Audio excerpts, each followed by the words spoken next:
We're jumping to the land of Dawn. We are into a championship point right now, the grand finals. Defending champions Philippines versus Malaysia. Once again, I'm Naisu, joined here with Mirko to bring you game number 2 in this best of 3 championship game and series.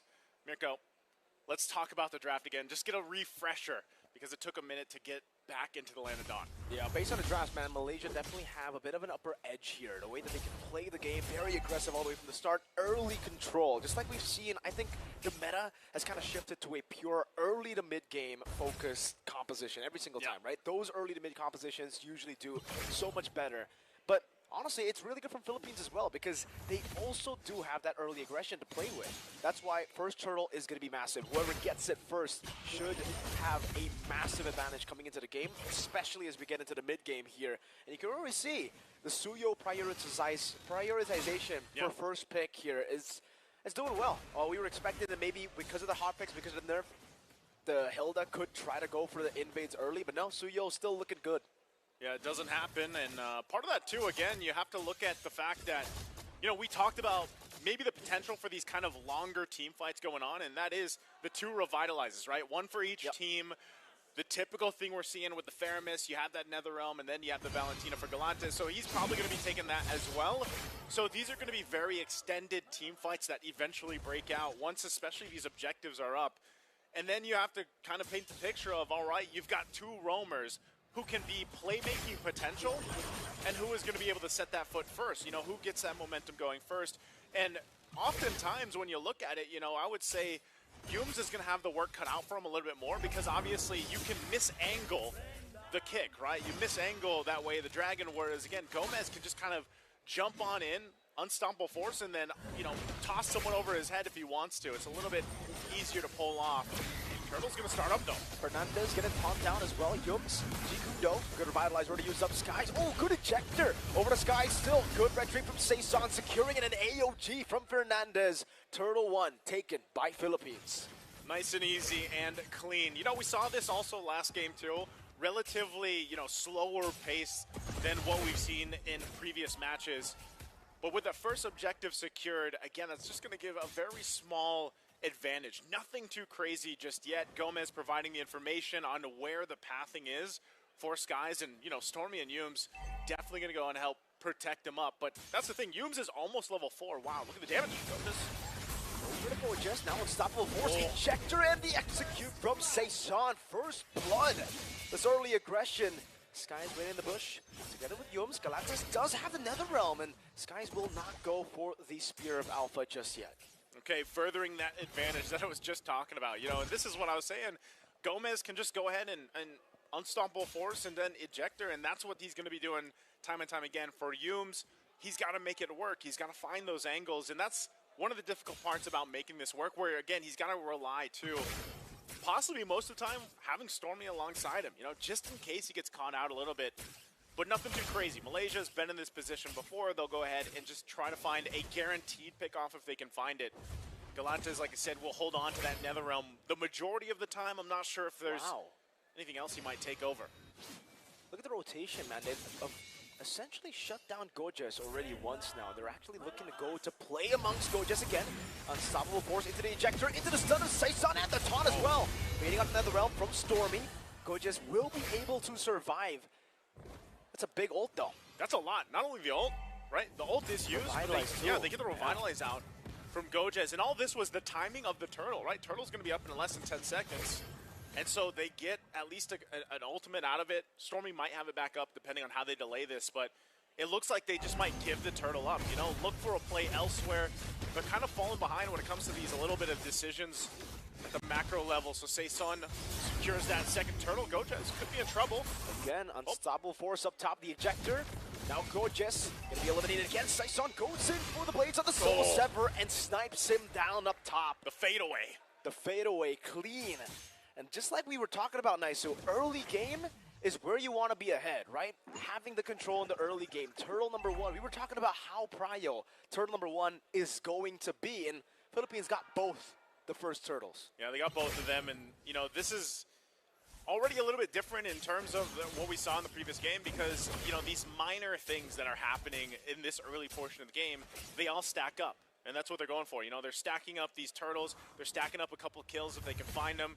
And that's also off the back of Gomez. Gomez able to get off that pick-off potential where Humes, you know, we haven't been able to see him do it yet. And again, that's the struggle of where is that window of opportunity for Humes? How can he actually get in position to get the proper kickoff? And if you think of it, who is he going to weigh in the Dragon?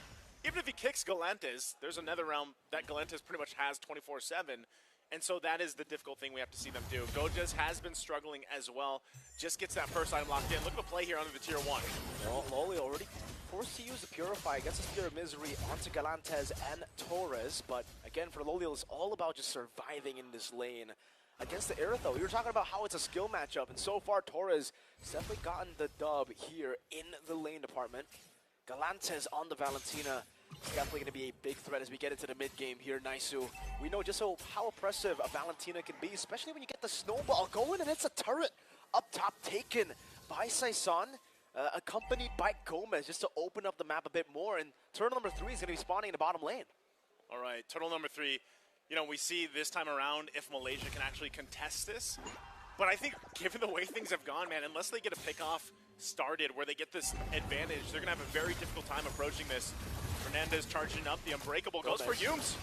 It's just a taunt onto Humes. They know the real target is Skies. So Gomez, he looked to go for Skies. Fernandez is there as well. Pops in Revitalize as well, trying to bait out a few of those abilities. You can see the true damage, even with the AOG, not enough. Galantes popping in the realm. Humes able to go in for the way to Dragon and Jikundo into the back, only finding Torres though, still with a heavy crossbow, able to trade it out. Now Gomez in the midst of it all, dealing a lot of damage, and it's Gomez taken down by Stormy. It's Loliel on the turtle, Saison failing the dash, and it will be Loliel who will secure the turtle. Saison going back to his own jungle and conceding that turtle. All right, that was a little messy, but hey, Malaysia gets quite a bit in the exchange. They also get the turtle, they get a couple kills. There's a jump in. Avatar of the Guardian not going to land, but Saison, are they going to chase? Taunt. Taunt over to stun him down. Saison might want to go for it, but notices Humes is right there with the conceal. Good pressure from Malaysia. You know, part of that too, again, is the fact that they're playing around those timings, and they did a really good job. You pointed this out before the fight actually broke out, where they knew the right target. Yep. And that's all they have to do. Sometimes it's more so of what can we bait out, whether that's the battle spells, whether that's even a Revitalize. It can turn the tide of these fights. And the way Malaysia approached that last objective shows that, you know, even though they were down in the early game and they've got a couple thousand gold to build up on, they're relatively still a threat to lineup that the Philippines brought to this game. And that's something that has to be respected here, especially now. You know, Humes picking up another defensive item, has that harass now, and he's able to actually get in a position maybe where he just gets the kickoff. He takes a couple shots, but it's all right because he's got now some of the defensiveness that he needs to land it. And earlier, you saw who he kicked, right? He got Torres right when he needed to, which gave the space for them to take the objective. So Philippines will have to go with the adjustments on how they approach the next phase of this game. That's the way the Dragon revitalized, used up. Netherrealm 2, Fernandez displaced completely away from Netherrealm though. Galantes still able to dash away. Now Fernandez, AOG, just in time to escape. Galantes picks up the Starlium Scythe in the 8th minute of the game. All right, Fernandez had to use a lot to survive. Luckily he does.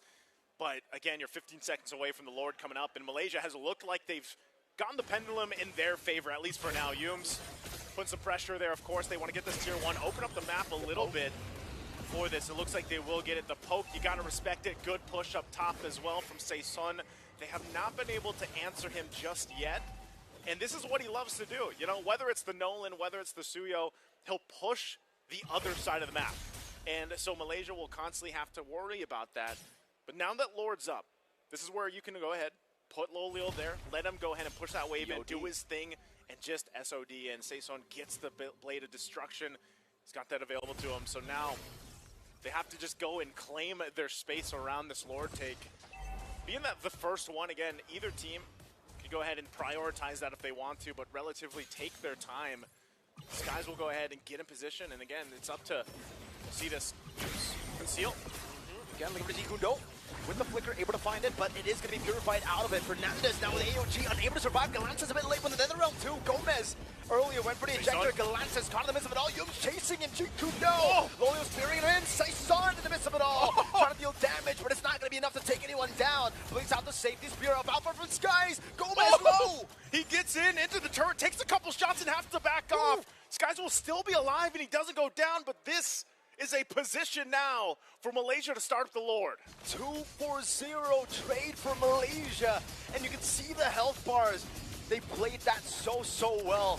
Crisp, clean execution as they secure the first Lord of the game. Man, oh man, Malaysia playing these team fights so well. A lot of times it's just even responding on the fly. Again, it was great from Gomez. You know, he got the injector off and set things up, but again, the response, and I don't know how, man, but Sky's surviving that, even being thrown into the turret. How many times have these Malaysian players gotten away with just a sliver of HP? Even earlier, you know, we saw Saison go right in positioning, soul severs on what, 3 members, I think it was, of Malaysia, but then gets shoved into the wall, right, because Lolio was there on that Moskov, and that just played a part. Again, you have to watch out for these choke points in the jungle, and so Gojez, after experiencing that early game, he's ready to go ahead and just provide that vision and push people off of these objectives on the map. Fernandez gonna go in, doesn't choose to go in with the Unbreakable, but they still got to deal with this Lord now. They're gonna lose a lot of these tier 2 turrets now on the map. Philippines, what can they do here? Are they actually gonna force a fight themselves? Do they just clear out, take the discipline route, mid lane? Mid lane, Saison still able to blink out there. Oh, great nether realm from Stormy again, saving Yums. With a sliver of HP up top, Fernandez is holding the Lord down, not letting it hit the Holy Defense, but in the end, he's going to have to sacrifice the Holy Defense. Galantes clearing it out together with Gomez. And to answer your question, I feel like at this point, they just got to do housekeeping. They got to start defending again. Gomez is walking up, though. Maybe looking for a fight. Skies right there in the bush. Oh, whoa. Spirit Battle actually did go for the connection there. Gomez still has the unstoppable force. Lolio already uses Mirror Misery. Oh, Yums again with the weight of Dragon. The GQ no flinker finds its mark. SOD in the back. Lolio going wild. A taunt as well, but Purify Animal with nature helps him out again. Yums walks up with the GQ no. Lolio's an absolute beast, forcing Fernandez to AOG defensively. Galantis chased down in the bottom lane. Gojez will keep on pressuring him, forcing out the Revitalize, and now going to mid. Oh, that was enough pressure to go. They're going to get the mid turret. They got a wave pushing in. There's no way they clear this and end this game just yet. Spear of Alpha into the back. Atlantis taking down another realms right there. Saison trying desperately to clear out the waves in the very same group.